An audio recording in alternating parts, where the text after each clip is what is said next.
네, 지금까지 들어온 주요 뉴스 정리하겠습니다. 오늘도 김영민 아나운서와 함께합니다. 어서 오세요. 네, 점심 먹고 한잔 하면서 듣는 영민한 뉴스 시간입니다. 네, 첫 번째 소식 먼저 윤석열 대통령의 오전 국무회의 내용부터 정리해보죠. 네, 윤 대통령은 오늘 오전 용산 대통령실에서 국무회의 주재했습니다. 모두 발언에서 윤 대통령은 수해 피해에 대해서 먼저 언급을 했는데요. 이권 카르텔, 부패 카르텔에 대한 보조금을 전부 폐지하고 그 재원으로 수해 복구와 피해 보전의 재정을 투입해야 한다라고 강조했습니다. 윤 대통령은 돌아가신 분들의 명복을 빌며 유가족과 피해를 입으신 모든 분들께 다시 한번 위로의 말씀을 드린다고 밝혔는데요. 가능한 빠른 시일 안에 피해 지역을 특별 재난 지역으로 선포하고 복구 인력, 재난 관련 재원 예비비 등 정부의 가용 자원 모두 동원하겠다고 밝혔습니다. 이번 피해는 우리가 경험해보지 못한 종류의 산사태였다라면서 재난관리체계와 대응 방식을 근본적으로 확 바꿔야 한다라고 강조하기도 했습니다. 네, 오늘 국무회의에서는 순방 성과에 대한 언급도 있었죠? 네, 윤 대통령은 나토 정상회의 참석 그리고 폴란드 국빈 방문 일정 마무리하고 어제 새벽에 귀국했는데요. 윤 대통령은 우리 정부는 나토와 개별 맞춤형 파트너십 프로그램을 체결해서 대테러, 비확산, 신흥기술, 사이버 등 11개 분야에서 나토와 한국의 협력의 틀을 제도화했다라고 밝혔습니다. 이 순방 기간에 우크라이나도 방문했는데 이 방문에 대해서도 언급했습니다. 다소 위험하고 험난한 길이었지만 대한민국 대통령으로서 우리 국민을 대표해서 우크라이나 국민에게 연대와 희망의 메시지를 전하고 싶었다고 밝히면서 우크라이나 국민이 완전히 자유를 되찾는 날까지 함께 하겠다고 약속했다고 말했습니다. 그리고 또 이 기간에 한일 정상회담 있었죠. 기시다 총리와의 회담 결과 전하는 내용도 눈에 띄는데요. 기시다 총리는 윤 대통령에게 이 후쿠시마 오염수 방류에 관해서 투명하고 신속한 정보 공유를 약속했고요. 또 방사성 물질의 농도가 기준치를 초과하는 등 문제가 발생하면 즉각 방류를 중단하는 등의 조치를 취할 것을 약속했다고 합니다. 네, 자 다음 소식입니다. 김기현 국민의힘 대표죠. 김기현 대표가 홍준표 대구시장에 대한 진상조사를 지시했다. 그런 소식을 가져오셨어요? 네, 중앙일보 단독 보도에 따르면 김기현 국민의힘 대표가 지금 전국적인 집중호우가 내렸던 지난 15일에 골프장을 방문한 홍준표 대구시장에 대한 진상조사 지시했습니다. 국민의힘 관계자에 따르면 김 대표 지시로 당 기조국과 조직국에서 진상조사를 진행하고 있고 만약 홍 시장이 당원 당규를 위반한 사실이 드러나면 당무감사위원회에 감사를 요청하거나 심할 경우에는 곧바로 윤리위 제소가 이뤄질 것이다 라고 전했습니다.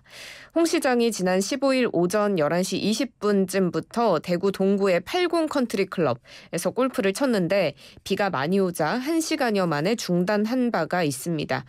이때는 호우주의보나 호우경보가 발표된 때는 아니었지만 비 피해가 예상되던 시기였기 때문에 골프장에 간 것 자체가 부적절하다라는 지적이 당 안팎에서 나오고 있습니다. 네, 골프장 논란에 대해서 홍 시장이 많이 불편해했다고 그러죠?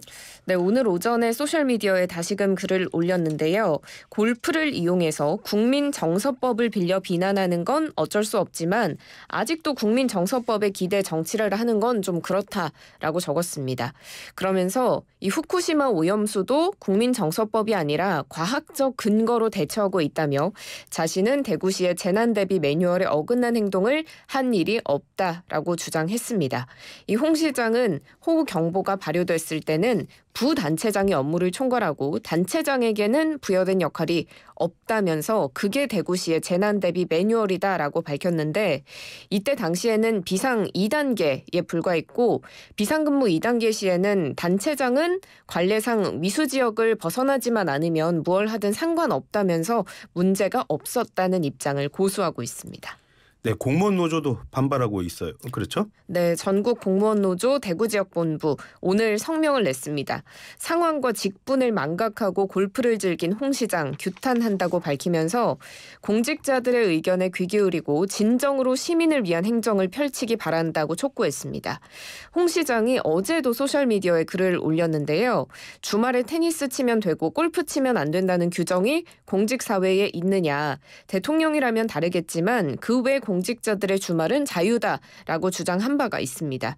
이에 대해서 전공로 대구본부는 대구시의 재난안전대책본부장인 시장이 긴급 상황 대처에 부적절한 활동을 했다는 것이 핵심이라면서 이 공직자들의 주말을 자유라고 생각한다면서 직원들에게는 왜 비상근무를 지시했느냐 이렇게 반문하기도 했습니다. 그러면서 고집불통 행정이 아닌 소통 행정을 펼칠 때 대구시가 발전하고 시민이 더 행복할 수 있을 것이다 라고 주장했습니다. 네. 이번엔 민주당 소식 정리하겠습니다. 김은경 당 혁신위원장이 이낙연 전 대표와 관련한 발언을 했다가 논란이 되니까 오늘 다시 입장을 내놨어요. 오늘은 뭐라고 그랬죠? 네, 김은경 혁신위원장이 앞서 지난 16일에 언론과의 인터뷰를 가졌는데 이때 이낙연 전 대표를 향해서 절체절명의 상황에서 당 원로라면 어떻게 행동해야 할지 본인이 잘 아실 것이다. 자기 계파를 살리려 하는 것은 부적절하며 그러지 않으리라 기대한다. 이렇게 발언한 바가 있는데요. 이를 두고 비판이 나오자 오늘 라디오 인터뷰에서 해명했습니다. 김 위원장은 복귀해보면 이 전 대표는 원로이신데 자기 계파를 살리려고 정치적 언행을 하실 것 같지 않다. 오히려 그분은 당을 통합하는 데 역할을 하실 걸로 기대한다고 했는데 예. 앞뒤 자르고 연결하니까 자신도 당혹스럽다라고 입장을 밝힌 겁니다. 그리고 내일로 예정된 지금 이른바 명락회동에 대해서는 전라도에서는 깨복쟁이 친구라는 말을 하는데 이 두 분이 만찬을 끝내고 나오면서 깨복쟁이 친구처럼 어깨동무하고 나온다면 너무 기쁠 것 같다라고 말하기도 했습니다. 네. 앞서 서른 의원이 정말 강하게 반발했었죠? 네, 이 김 위원장의 발언을 가장 강하게 비판한 사람이 바로 서른 의원이었는데요. 친낙계로 분류되는 서른 의원은 공명정대한 혁신을 이끌어야 할 혁신위원장이 특정인을 겨냥한 마녀사냥식 발언 쏟아낸 속내는 무엇인가 이렇게 직격했습니다. 이 김 위원장의 발언은 오히려 갈등을 부추길 수 있고 당의 혼란을 가중시키는 격이라고 비판을 한 건데요. 김은경 위원장이 민주당 혁신위원장이라는 무거운 책임감을 성공적으로 완수하려면 지금이라도 민주당의 가치와 민주당의 정체성부터 제대로 공부해야 한다라고 비판했습니다. 그러면서 김은경 위원장이 원한다면 제가 직접 나서서 민주당다움을 가르쳐 드리겠다라고도 말했습니다. 예. 오늘 보니까 김은경 위원장의 말이 많이 바뀌었는데 그렇다면 서른 의원은 어떻게 말이 좀 해석이 달라질지 궁금합니다. 불체포 특권 포기에 대한 얘기도 했었다고요? 네, 그렇습니다. 지금 민주당에서 불체포 특권 포기 당론 채택이 늦어지는 것에 대해서 김 위원장은 예. 지금 이 상황에서 국민의 신뢰를 회복하기 위해서 이는 매우 중요한 것이라고 말하면서 가는 길이 어려워서 그렇지 총의를 모아줄 것으로 생각한다라고 말했습니다. 실제로 민주당은 오늘 오후 의원총회에서 다시 한번 이 불체포 특권 포기 혁신안 논의할 예정입니다. 네, 오늘 있을 민주당의 의원총회 한번 지켜봐야겠군요. 자, 끝으로 이 소식 정리하죠. 오전부터 검찰이 박영수 전 특검 가족을 대상으로 압수수색을 하고 있죠? 그렇습니다. 대장동 사건 관련해서 박영수 전 특검의 50억 클럽 의혹 수사하고 있는 서울중앙지검 반부패 수사 1부가 오늘 박 전 특검의 딸과 아내의 주거지에 대한 강제 수사에 착수했습니다. 박 전 특검이 대장동 일당에게서 받은 자금의 흐름을 추적하는 과정에서 예. 이 수사를 가족에게로 확대한 건데요. 박 전 특검의 딸은 화천대유에서 일을 했었죠. 자금을 빌리고 아파트 분양 등을 받기도 했었고요. 아내도 자금의 흐름을 확인하기 위해서 이번 압수수색 대상에 포함됐습니다. 검찰은 돈의 흐름상 가족 간 금전이 이동한 부분이 포함돼서 압수수색 필요성에 따라 영장이 발부됐다라고 밝혔고요. 검찰은 지금 압수물 분석 등의 혐의를 보강한 후에 구속영장을 다시 청구할 필요성이 있는지 등을 확인할 방침입니다. 역시 핵심은 박 전 특검의 딸이 받은 자금이 그 자금에 성격이 무엇이냐 그게 되겠네요. 그렇습니다. 검찰은 이 부분에 주목하고 있는데 박 전 특검의 딸 박 씨가 화천대유에서 근무하면서 임금 외에도 대여금 명목으로 11억 원, 그리고 화천대유에서 분양받은 대장동 아파트의 시세 차익 한 8, 9억 원 정도, 또 퇴직금으로 받기로 한 5억 원 등 해서 약 25억 원의 수익을 얻은 것으로 알려졌는데, 검찰은 이 돈이 박 전 특검이 약속받은 50억 원의 일부일 가능성을 여전히 의심하고 있습니다. 네. 그런데 이번 압수수색에는요, 특히 박 전 특검이 운영한 그 법무법인 소속 변호사 역시도 그 대상에 포함이 됐다고요? 그렇습니다. 박 전 특검이 운영한 법무법인 소속 이모 변호사의 주거지에 대해서도 압수수색에 나섰는데요. 검찰 관계자는 박 전 특검의 대한변호사협회장 선거 자금의 구체적인 사용처 등 관련 자료 확보하기 위한 차원이라고 설명을 했습니다.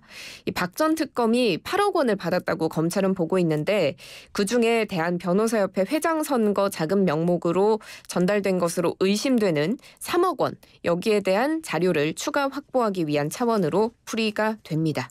네, 오늘도 수고하셨습니다. 고맙습니다. 고맙습니다. 지금까지 김영민 아나운서와 함께했습니다.